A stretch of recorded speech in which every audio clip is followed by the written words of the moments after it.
Cette semaine à TVL Info, des jeunes explorent la persévérance scolaire, un spectacle par des artistes d'ici, un bilan positif pour la saison touristique.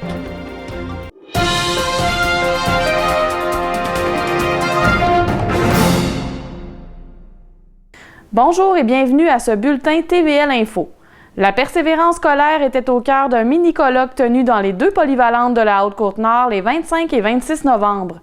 Des jeunes de deuxième cycle du secondaire ont pu assister à des ateliers autant inspirants que motivants. Voici mon reportage. Pendant 2 jours, près de 270 élèves de la Haute-Côte-Nord ont eu l'occasion de réfléchir à leur parcours, d'explorer les déterminants de la réussite et de rencontrer des modèles inspirants provenant de leur propre milieu, tout ça dans le but d'explorer la persévérance scolaire. La 9e édition du mini-colloque sur la persévérance scolaire a pris son envol les 25 et 26 novembre à la polyvalente des Rivières de Forestville et à la polyvalente des Berges des Bergeronnes. La présidente d'honneur cette année, Dr Véronique Larouche, médecin de famille à Forestville, souhaite que son message fasse écho auprès des jeunes. Malgré les obstacles, la persévérance peut réellement tracer la voie vers leurs rêves. Revenir dans son école secondaire comme présidente d'honneur n'allait pas de soi pour Dr Larouche. Bien, ça m'a vraiment fait chaud au cœur, moi, quand on m'a interpellée là, pour avoir ce titre-là. Au début, je voulais dire non parce que je suis pas du genre à vouloir vraiment parler devant les gens, tout ça, puis ça me gênait. Mais finalement, je me suis dit, c'est vraiment un honneur de revenir dans le milieu où est-ce que moi j'ai grandi, où est-ce que moi j'ai fait mon secondaire, où est-ce que moi j'ai rêvé à qu'est-ce que j'allais faire, puis tout ça. Puis sachant aussi avec toute la persévérance que moi, je considère qui a été la clé de mon parcours, je trouvais que ça valait vraiment la peine de revenir ici puis de le dire. Puis si ça pouvait inspirer ne serait-ce qu'une personne à dire, bien finalement, au-delà de tous les défis, les obstacles, si je persévère, c'est vrai que finalement, je peux atteindre mes buts. Fait que je trouve que ça valait la peine vraiment de venir faire ça. Fait que c'est pour ça que j'ai accepté là, d'être ici aujourd'hui.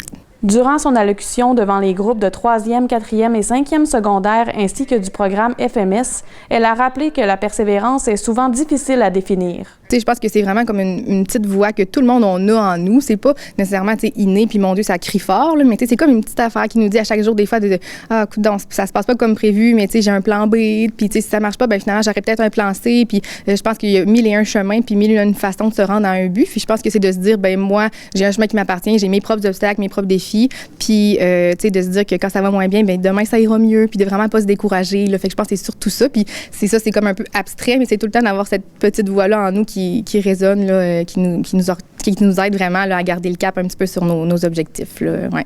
Son propre parcours en témoigne. Malgré des échecs et une forte compétition, elle est demeurée déterminée.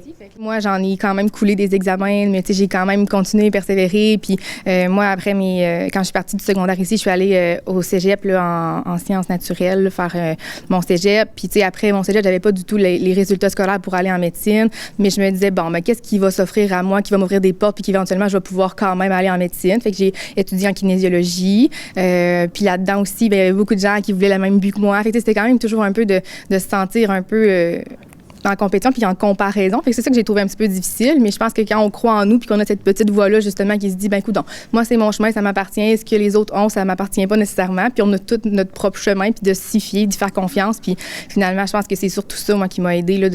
Je pense que j'avais une grande détermination, une grande volonté, mais c'est beaucoup la persévérance. Je pense qu'il a fait en sorte que quand c'était plus difficile, j'ai quand même continué. Puis tu sais, j'ai repris des cours que j'avais déjà réussi, mais pour avoir des meilleures notes, pour encore retourner avec une meilleure note, pour finalement espérer un jour avoir les notes suffisantes pour aller en médecine. Fait que je pense que c'est vraiment, je pense que ça dit que quand on a un but, ben des fois, ça n'a peut-être pas de bon sens pour certaines personnes de dire, voyons que tu as fait ça, mais moi, c'était mon but, puis moi, ça faisait du sens pour moi, puis c'était aligné avec ce que je voulais faire. Fait que... La médecin n'avait jamais prévu revenir en région ni pratiquer la médecine de famille. Les années et les expériences l'ont toutefois amenée à reconnaître que la variété et la liberté professionnelle offertes en région correspondaient réellement à ce qu'elle recherchait. Moi, quand je suis partie là, du secondaire, c'était vraiment, là, j'avais plein d'idées sauf de revenir en région. Je voulais faire tout en médecine sauf médecin de famille. Puis finalement, je me suis rendu compte par la force des choses que j'aimais à peu près toute de la médecine, rien assez pour ne faire que ça. Fait que c'était un peu de tout ce que j'aimais. Puis ce que j'aimais de la médecine de famille, c'était un peu la variabilité de la pratique, puis toutes les différentes options qui s'offraient à nous avec le titre de médecin de famille. Puis c'est d'autant plus vrai en région, je pense, où est-ce que les ressources sont plus limitées. Donc on a une liberté un peu de pratique qui est un petit peu plus grande. Fait que je pense que la région, pour ça, m'interpellait. Puis là, d'autant plus que moi, j'étais originaire de région, ma famille est ici, j'ai des amis ici. Puis je trouve que c'est vraiment significatif pour moi de faire mon métier m'impliquer dans ma communauté puis d'aider les gens là, que je côtoie au quotidien. Là. Fait que je trouve que c'est vraiment là, le meilleur des mondes pour moi, mais c'est pas du tout ce que je m'étais imaginé là, après mon secondaire, là, vraiment pas. Du côté de l'organisation, l'intervenante jeunesse du Carrefour Jeunesse Emploi de la Haute-Côte-Nord, Karine Vivier, rappelle que le mini-colloque est un rendez-vous attendu. L'objectif demeure constant, offrir aux jeunes des outils concrets pour soutenir leur motivation et leur bien-être scolaire. Les ateliers, animés par des représentants de divers milieux, visent à aborder les facteurs de protection, une manière positive de présenter les éléments favorisant la réussite. Les élèves s'inscrivent à l'avance aux ateliers qui les interpellent. Donc, c'est intéressant pour eux parce que c'est eux qui les ont choisis. Donc, on a plus de chances de captiver leur attention. Et puis, c'est pour les élèves de secondaire 3, 4, 5 et FMS, donc le deuxième cycle de 14 à 17 ans. Le comité organisateur regroupe le Carrefour Jeunesse Emploi, le CIS de la Côte-Nord et du personnel scolaire, tous mobilisés autour d'un même objectif. 2 journées identiques sont offertes dans les 2 polyvalentes afin de permettre à tous les élèves du deuxième cycle, âgés entre 14 et 17 ans, d'y participer. Cette année, l'équipe a aussi souhaité intégrer un témoignage inspirant, celui de l'aventurière Kathleen Goulet, connue pour sa participation à une traversée du Nunavik en ski. On voulait avoir un témoignage comme pour avoir quelque chose aussi d'inspirant. Parce que souvent, on apporte des ateliers qui sont plus pour outiller les jeunes, mais parfois, ça peut partir de d'une inspiration de quelqu'un qui peut semer une petite flamme en nous, là, je ne sais pas comment dire. Puis, c'est que Kathleen, oui, on a comme la notion d'aventure puis tout ça, mais elle a dû aussi comme accepter des choses pendant son aventure, puis elle a rencontré des obstacles. Donc, on souhaite aussi que les élèves puissent comme transposer ça comme dans leur vie aussi. Alors, c'est le parallèle à faire entre une aventure et le parcours scolaire. À l'issue de son discours, la docteure Véronique Larouche croit que son message a trouvé écho. Oui, j'avais l'impression, en tout cas, qu'il y avait des gens qui avaient l'air quand même très attentifs à ce que je disais, puis j'ai vu des petits hochements de tête qui avaient l'air d'accord un petit peu avec ce que je disais, fait que ça me fait vraiment plaisir là, de voir que si ça a pu leur parler un petit peu puis les motiver, là, parce que, je pense que c'est bien beau, là, mon discours, mais c'est faux de dire que tous les jours, on est motivé et persévérant et que, c'est quand même, des fois, ça peut être plus difficile, puis je pense que de se rappeler dans ce temps-là que, justement, là, avec la persévérance, bien, on s'en ressort de ces petits creux-là, puis que ça paye par la suite, là, fait que je suis contente que ça a pu influencer là, quelques gens ici. Là. Et si, comme elle l'espère, ces mots ont semé une graine de motivation chez certains jeunes, le mini-colloque aura rempli l'une de ses principales missions, rappeler que même lorsque le chemin est sinueux, la persévérance peut mener loin. Joanie Gaudreau, à Forestville. La Corporation de liaison maritime Rimouski-Forestville réclame officiellement au gouvernement du Québec de placer la remise en service de la traverse Rimouski-Forestville au rang de ses orientations prioritaires. Elle presse Québec d'entreprendre rapidement les démarches requises pour faire avancer le projet. Réuni en séance extraordinaire le 25 novembre, son conseil d'administration insiste sur l'importance de ce lien pour la vitalité économique et sociale des régions concernées. La résolution adoptée réitère l'importance de cette liaison pour la mobilité soutenable, la vitalité des communautés riveraines et le maillage des territoires de l'Est du Québec et de la Côte-Nord, de même que des régions de la Gaspésie, les îles de la Madeleine, des Maritimes, de Charlevoix et du Saguenay-Lac-Saint-Jean. La Corporation rappelle que les villes de Rimouski et Forestville ont été reliées par une traverse maritime de 1997 à 2022. Elle souligne aussi qu'un promoteur privé, Louis-Olivier Carré des Industries Rilec, a manifesté son intérêt pour développer et opérer un nouveau service. Dans un communiqué transmis aux médias, l'organisation met de l'avant les avantages des traverses maritimes et du transport maritime de courte distance, présentés comme une alternative économiquement, socialement et environnementalement avantageuse au transport routier. On y mentionne notamment leur contribution à la réduction des émissions de gaz à effet de serre et à la transition énergétique du secteur des transports. S'appuyant sur un rapport commandé en 2020 par la Société des traversiers du Québec, la Corporation rappelle également que ce lien relie la principale ville du Bas-Saint-Laurent à la plus grande municipalité de la Haute-Côte-Nord, jouant un rôle structurant dans l'accessibilité aux soins de santé, aux institutions d'enseignement et aux opportunités économiques et touristiques pour les 2 rives. La liaison permettrait aussi de contourner le fjord du Saguenay, un avantage pour les usagers et le camionnage, tout en offrant une répartition plus équilibrée des services de traverse le long du Saint-Laurent, en complémentarité avec les dessertes existantes. C'est pour toutes ces raisons que la Corporation demande au gouvernement de réaffirmer l'importance stratégique de cette traverse pour la mobilité soutenable et la vitalité régionale, de s'engager à collaborer avec les partenaires privés et publics afin d'assurer la viabilité et la pérennité du service et de poursuivre les démarches requises pour permettre la réalisation du projet dans le cadre législatif en vigueur. Le président directeur général du CIS de la Côte-Nord, Jean-François Miron, a profité de la séance publique du conseil d'administration d'établissement pour adresser directement l'un des sujets les plus sensibles dans le réseau de la santé, l'implantation de la loi 2 sur la rémunération des médecins. Le PDG a reconnu les tensions qui secouent présentement le Québec, mais a insisté sur la volonté d'écouter les médecins et de protéger les ressources médicales déjà fragilisées sur la Côte-Nord. Alors que plusieurs CIS et CIUS du Québec rapportent des inquiétudes importantes chez leurs équipes médicales, M. Miron a tenu à préciser que la Côte-Nord adoptera une approche progressive et respectueuse dans l'application de la réforme. Il croit que la clé réside dans la bienveillance et dans l'écoute. Le PDG a indiqué participer à 2 à 3 rencontres par semaine avec Santé Québec consacrées à ce dossier, un signe de la complexité et de l'importance de cette transition pour l'ensemble du réseau. Au-delà des enjeux administratifs et de gouvernance, l'une des préoccupations majeures demeure la capacité de la Côte-Nord à maintenir et attirer des médecins. Jean-François Miron a été clair, l'organisation agira pour préserver chaque médecin en poste. D'ailleurs, aucun médecin n'avait remis sa démission ou menacé de quitter en date du 26 novembre. 2 jeunes de Forestville, Nicolas Perron et Fabrice Charret, préparent un spectacle qui promet d'être enchanteur le 5 décembre au Pavillon des Arts de Forestville. Nous les avons reçus en studio pour parler de leur projet. Voici notre entrevue. Bonjour, on accueille Nicolas et Fabrice ici dans les studios de la télévision du Littoral pour parler d'un spectacle qui est à venir ici à Forestville. Donc, pour commencer, peut-être nous dire à quoi les spectateurs là, vont pouvoir s'attendre ce soir-là. Je vais y aller. Écoutez, c'est pas mal un gros mélange de chansons, puis d'époques, puis de styles différents. Fait que beaucoup des petites surprises aussi, on pourrait dire. Fait que un gros mélange, on vend pas le punch. C'est ça. Plein de choses. On garde les surprises quand même pour ce soir-là. Mais est-ce qu'il y a des styles de musique en particulier? On vous connaît quand même un petit peu. Bien, on va aller dans plusieurs genres. On va autant faire, moi je vais faire un peu de classique, quand on va faire du rock, du pop, puis ça va être des musiques qui vont autant avoir du Jacques Brel que du Britney Spears, admettons. C'est ça. Fait que ça peut quand même interpeller des spectateurs de tous les âges. On les invite à venir vous voir. Il va aussi avoir peut-être des artistes invités. Je ne sais pas si on a le droit de le dire. Oui, effectivement. Moi et Fabrice, on ne pourrait pas faire ça toute seule. Je pense qu'on est excusez-moi, on est en accord là-dessus. C'est beaucoup de travail. Fait qu'on a avec nous une guitariste, Lauriane Chiasson, puis 2 filles qui font des back vocals, puis aussi des chansons eux-mêmes qui vont interpréter, Ariane puis Myriam. Donc, il va y avoir quand même plusieurs instruments de musique.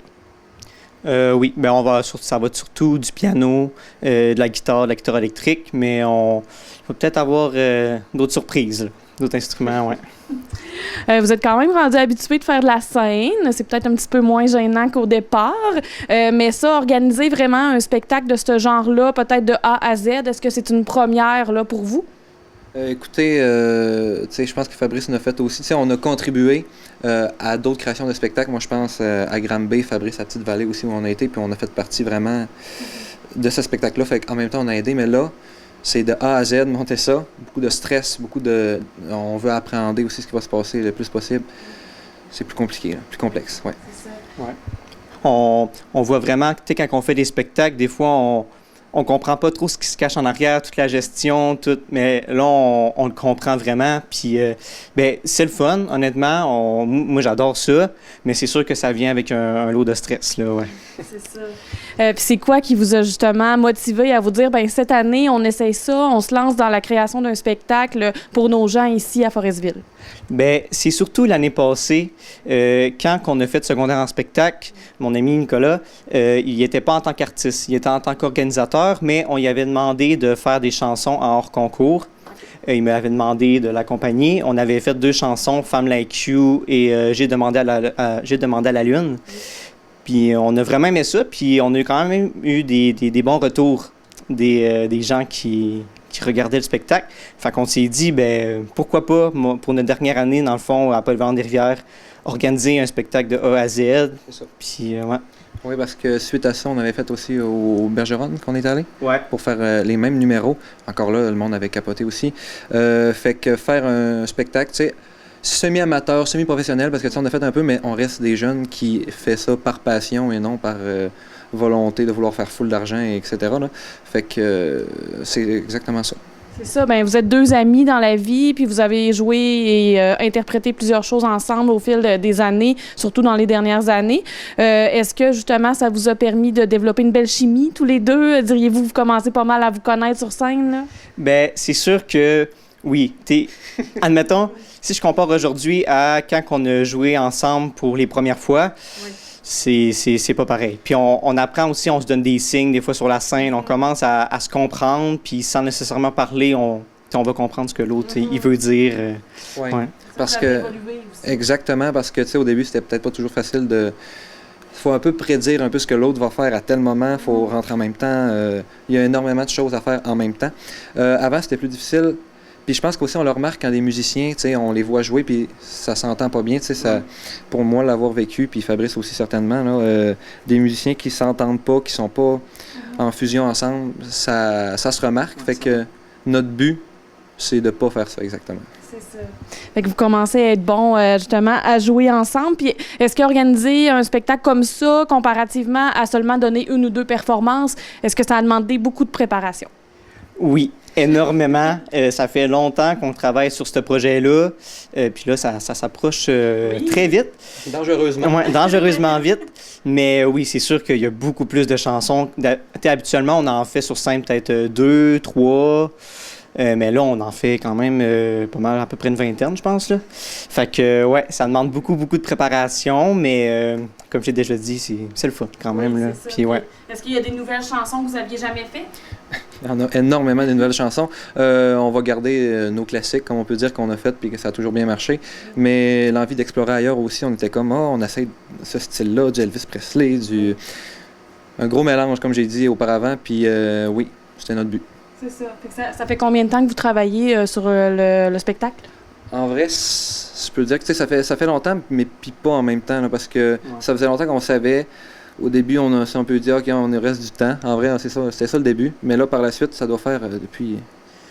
Que c'est vraiment en marche, là, qu'on fait beaucoup de pratiques, puis que ça doit faire à peu près 2 mois, je pense, si je peux dire. Ouais, mais on savait qu'on voulait faire un spectacle, puis on avait eu la confirmation qu'on pourrait en faire un depuis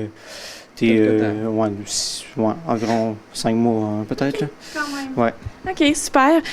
Donc là, justement, la date approche. C'est le 5 décembre au Pavillon des Arts. Donc, les gens sont invités à acheter des billets, venir voir ça, vous encourager. 2 jeunes de la Polyvalente des Rivières là, qui vont terminer leur secondaire cette année. Comment qu'on se fait pour se procurer les billets? Sur le site de la salle de spectacle directement. Okay. Vous pouvez acheter les billets en ligne. Il en reste combien, là? Il doit en rester, je pense, j'avais regardé la dernière fois, il en restait 8, si je me trompe pas. Fait que ça s'est bien vendu. Oui, extrêmement chanceux. Ça s'est vendu assez vite. Puis il en reste quelques-uns. Fait que c'est le temps, là. Oui. Puis le niveau de nervosité est à combien, là? Bien, c'est sûr que quand la billetterie est ouverte, il y a eu quand même beaucoup de billets qui ont parti assez rapidement. Fait que c'est sûr que ça vient avec un stress quand même parce que il y a quand même des attentes, qu'on veut pas décevoir les gens. Mais je pense pas qu'on va les décevoir. Je pense que ouais, ça va être bon. Super. Bien, merci beaucoup d'être venu nous voir en studio. Puis on vous souhaite vraiment un bon spectacle. Puis on espère que les gens vont apprécier. Puis on n'en doute pas parce qu'ils sont habitués de vous connaître. Puis bon succès. Ressources par enfant produit des capsules en ligne sur les dynamiques familiales avec de jeunes enfants dans le but d'aider les parents à normaliser ce qu'ils vivent et pour leur faire comprendre qu'ils sont plus compétents qu'ils le croient. Grâce au programme provincial « Y a personne de parfait », des capsules vidéo paraissent chaque mois sur le site web de l'organisme avec des thèmes comme la gestion du temps, la gestion du stress, la diversité corporelle et le défoulement, entre autres. Bref, une panoplie de choses qui touchent la dynamique familiale entre enfants et parents, résume Mathilde Paré-Desilets, intervenante communautaire en soutien parental à Ressources par enfant.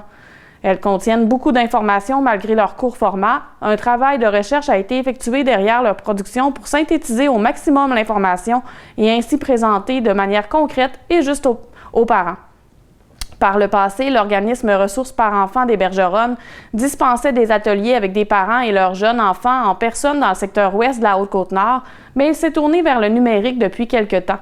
C'est un changement de cap qui est survenu en raison de la pandémie de COVID-19 qui limitait le présentiel et le fait qu'il y avait moins d'inscriptions au fil du temps. L'ambiance des capsules se veut à l'image des valeurs de l'organisme avec comme principal but de favoriser l'épanouissement des familles. Quiconque est parent le sait, il y a des moments qui ne sont pas reposants. C'est pourquoi Mathilde Paré-Desilets se fait un devoir d'écouter les parents et leurs suggestions pour assurer le contenu de ces capsules vidéo. Il est possible de les visionner sur la page Facebook de l'organisme. L'intérêt des touristes pour la région était encore au rendez-vous cette année et Tourisme Côte-Nord dresse un bilan des plus positifs par rapport à la saison estivale 2025. Les résultats de la dernière année confirment que la région est parmi les destinations estivales incontournables du Québec selon l'organisme. Les secteurs entre Tadoussac et Sept-Îles, ainsi que la Mingani, ont connu une progression notable de leur fréquentation. L'accès aux grands espaces et les paysages nord-côtiers sont au cœur des motivations des touristes à visiter la Côte-Nord. Pour justifier cet achalandage, le contexte économique et politique nord-américain est en cause. De nombreux Québécois ont privilégié les voyages de proximité, tandis que les visiteurs internationaux ont recherché des expériences plus naturelles, sécurisantes et loin des grands centres urbains. La clientèle québécoise représente 84 % des visiteurs en 2025. Du côté international, la France domine avec 50 % des visiteurs étrangers. Pour ce qui est de l'hébergement, une croissance est aussi observée pour la Côte-Nord. Au total, le cumul de la demande affiche déjà 23 700 nuitées supplémentaires par rapport à 2024. Les séjours en hébergement de courte durée ont bondi de 9,9 %, tandis que le camping de passage enregistre une hausse remarquable de 15,9 %. Les prêts à camper connaissent eux aussi une progression notable de 11,4 %. Pour expliquer ce succès, Tourisme Côte-Nord identifie ses initiatives promotionnelles. Sa campagne « Laissez-vous surprendre » qui mettait en vedette un acteur norvégien qui confondait la Côte-Nord avec la Norvège a fait sensation auprès du public avec 5,4 millions de visionnements.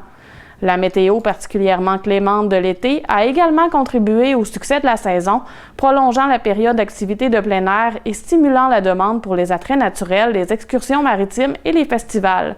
À noter que malgré quelques enjeux d'accessibilité, notamment les journées de grève à la traverse Matane-Bécomo-Godbout, la région a su s'adapter.